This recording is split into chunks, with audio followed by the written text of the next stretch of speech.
This is a OnePlus 3T. This is the iPhone 7 Plus, and I'm joking. It isn't, but it looks like it. This is a Huawei P10 Plus, and Huawei's sort of done themselves a disservice by making the P10 Plus in silver just look so much like an iPhone. You can tell it's not an iPhone because it's got the dual cameras, and the fingerprint scanner below the display isn't physical. It is a fingerprint scanner that doesn't actually move, even though the iPhone 7 Plus. Anyway, it doesn't look as good as the P10 I've got, even though it could, because it's available in the same kind of style as the P10 I've got. What am I talking about? Well, it's available with two different finishes. You can either pick it up with this kind of really, really cool lenticular kind of hyper diamond cut effect, and it sounds like a lot of marketing spiel, but what you end up with is a phone with very, very nice kind of differentiation between the sides and back. It looks cool, doesn't attract fingerprints loads, and is more interesting than blasted metal. The blasted metal Huawei P10 Plus I've got here is indicative of one style. Definitely shop around if you're looking to pick up this phone. Not least of all because it's very expensive. It's a very good, very expensive phone. 699 euros, but boy, do the specs make up for it. I'm going to talk about how it stacks up against the OnePlus 3T. Before I jump into that, if you're not already subscribed to the channel, please do so. It helps us out like crazy, and it means you get to stay on top of everything that we do, like this video. Right, back to these two phones. Both have 5.5-inch screens. They're a similar kind of screen to bezel ratio, and they're both similar-ish thicknesses. You've got 7.4 millimeters on the OnePlus 3T, and that's versus 7 millimeters on the Huawei P10 Plus. They have virtually identical configurations in terms of ports at the bottom, headphone jack, speakers, and USB Type-Cs. But you have a stereo speaker on the Huawei P10 Plus. The top speaker fires and really activates in landscape mode, so it's perfect for gaming. You also have a couple of other points of differentiation.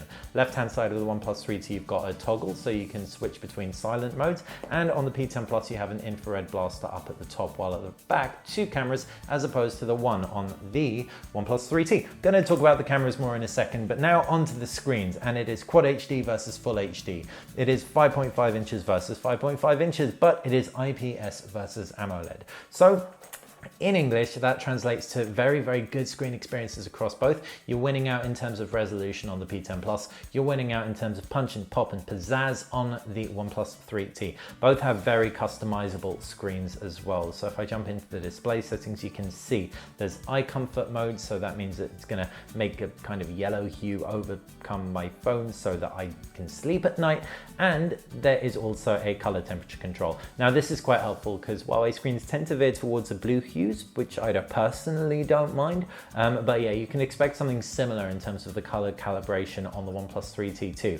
In terms of the user interface, they're all very customizable. You can see my OnePlus 3T, I've made virtually black everywhere in the user interface. And that's very, very pertinent for an AMOLED screen device because it means that there's going to be potentially more power saving and less pixel burning, potentially, if you just end up having a lot of black everywhere.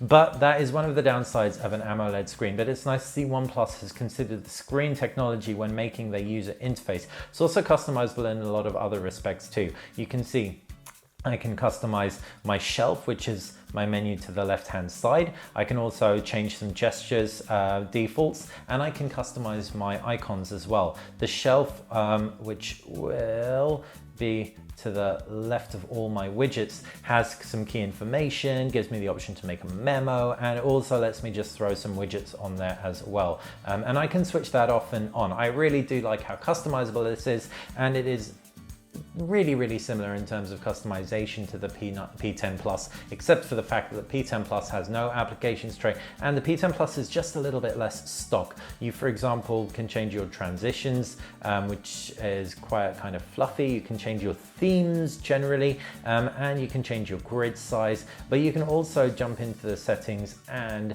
do stuff like change your home screen. So you can have an applications tray on there, and you can also change your navigation key setup. So for example, the fingerprint scanner below the display, I've set up to one button, takes me back. If I was to long press, so one tab takes me back. If I was to jump back into, oh, I don't know, let's just say a game, long press it and it just takes me home. And if I swipe left or right, I can multitask. As you can see, now if I jump into gallery and I drag it up. Both phones support split screen multitasking as well, and that is all nice and customizable, taking full advantage of that 5.5 inches of display, and that is thanks to the fact Android 7 runs on board these two bad boys. So yeah, very, very good phones inside and out, and that is little wonder when you consider the power under the hood of these things. Snapdragon 821, 6 gigabytes of RAM. It's a Kirin 960 processor with 6 gigabytes of RAM, and Antutu benchmarks. OnePlus 3T wins out. Kirin processors don't tend to Antutu quite so well. The graphics just, it's different how it like stacks up, but Geekbench scores the P10 Plus wins out against the OnePlus 3T. So each benchmark is kind of looking for something a little bit different there. What you can also expect is more storage potentially on the P10 Plus, sorry. They both have 1 to 8 gigabytes as standard, although the OnePlus 3T is available with 64 gigs, but the P10 Plus is expandable with micro SD card.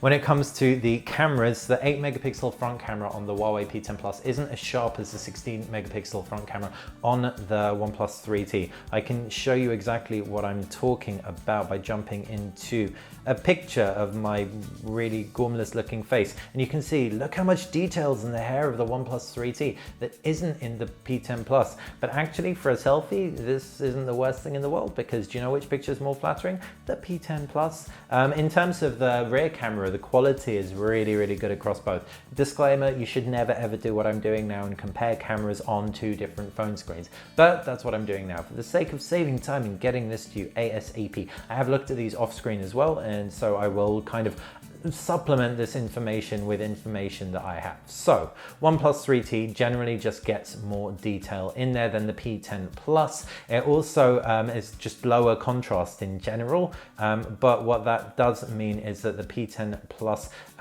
just has visually kind of more pow, standout shots, maybe look a little bit less washed out. The P10 Plus also seems to have slightly better white balance as well. Detail across both is excellent, but the OnePlus 3T wins out on detail in default mode because this shoots 16, this shoots 12 megapixels, even though you can shoot up to 20 megapixels on the Huawei P10.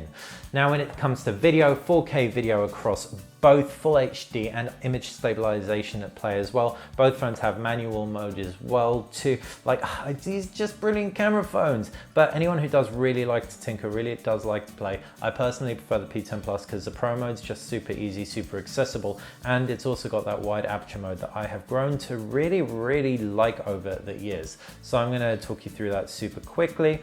Jumping into this picture, for example, I can tap the aperture icon and I can refocus on a different part of the picture, and it will blur out the foreground, and then I can change the aperture. Not the best picture to use an example because it's not particularly extreme, particularly dramatic, but it gets the point across. You just have a little bit more to play with thanks to the fact you've got those dual cameras on the Huawei P10 Plus. Now, when it comes to the batteries of these two things, this P10 Plus, despite being so much thinner, well, a little bit thinner, 7mm versus 7.4, it has a bigger battery, 3750. This is just a little bit smaller than the Huawei Mate 9, so I don't know how Huawei has done it because the Mate 9 is a beefcake by comparison. But the P10 Plus therefore instantly becomes one of the sexiest big battery phones on the block. And that is how it stacks up against the 3400 milliamp laden OnePlus 3T. Two very, very good phones, and they both will last a full day, but the P10 Plus definitely edges ahead in that respect. How do you think these two fare? Do you think it's worth stumping up the extra cash? 699 euros, I think it is, for the for the P10 Plus versus around 450, 500 for the OnePlus 3T, depending on where you pick yours up. Let us know your thoughts in the comments section below. If you like this video, thumb this up. If you like this channel, subscribe. It's how you'll stay on top of everything that we do and more videos like this one. Thanks for watching.